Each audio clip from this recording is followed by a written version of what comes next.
Scaffolding is designed to eventually come down, but a single mistake made at height leaves permanent consequences.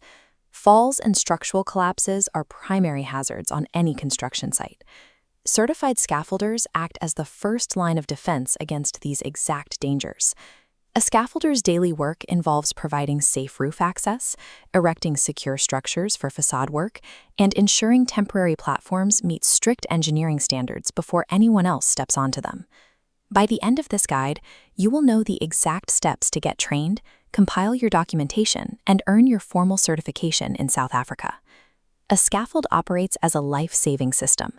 Building it requires strict legal compliance to protect every worker operating on the site. The path to certification begins with a minimum entry requirement of grade 10. From there, you must enroll with a skills development provider, or SDP, that is actively accredited by the CETA. This diagram maps the training sequence to earn a trade certificate. We start with theoretical learning, followed by practical workshop training. Next, you gain supervised workplace exposure on an active site. Finally, you pass the ISA trade test at an accredited center to earn your certificate. Completing this specific four-step sequence provides the legal mechanism that separates informal laborers from recognized compliant artisans. To qualify for your final trade test, you need proof of your training. The most reliable approach is to compile a comprehensive document pack from your very first day, rather than scrambling to gather records months later. Your baseline administrative file should look like this. It starts with a certified ID, your grade 10 school records, and your formal SDP training certificates. Alongside these certificates, you must maintain a workplace logbook. This document tracks your progress and requires signed records of specific tasks and practical demonstrations completed under supervision. When you are ready to test, you will need final employer documentation. This includes formal letters of experience or proof of an apprenticeship or learnership, which authorizes your trade test application. If you fail to document your hours and tasks, years of physical site experience remain legally invisible to both the CETA and future employers.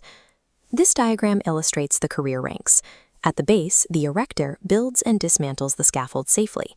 Next, the inspector reviews the structure against strict legal standards, signing off on joints. At the highest level, the supervisor manages the team and oversees the construction program. As you advance through these ranks, your safety accountability scales upward. You transition from executing physical tasks to holding direct legal liability for site safety. Let's look at structural requirements on this scaffold diagram. A compliant structure needs safe ladders, secure platforms, and mandatory guardrails. You must also enforce the tagging system. A green tag signifies the platform is safe, while a red tag indicates it is unsafe. Common technical failures include erecting sections without proper training, leaving gaps in the platform deck, and installing inadequate structural bracing. Administrative failures are equally dangerous. This includes skipping post-rain inspections or treating safety files as a paperwork exercise rather than a live risk control system. An absent wanting tag or an undocumented post-rain inspection compromises the structural integrity. These omissions pose a direct threat to human life. Earning your CETA trade certificate serves as official proof that you can perform your trades safely, accurately, and consistently.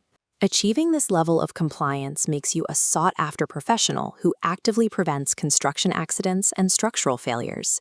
Your rigorous attention to detail ensures that every worker relying on your temporary structure gets home safely at the end of their shift. To start your pathway, visit the CETA or CETA websites to verify accredited skills development providers and initiate your foundational learning. Solid foundations are essential in both the structures you build and the career you establish. Join us in the next episode as we break down plumber registration.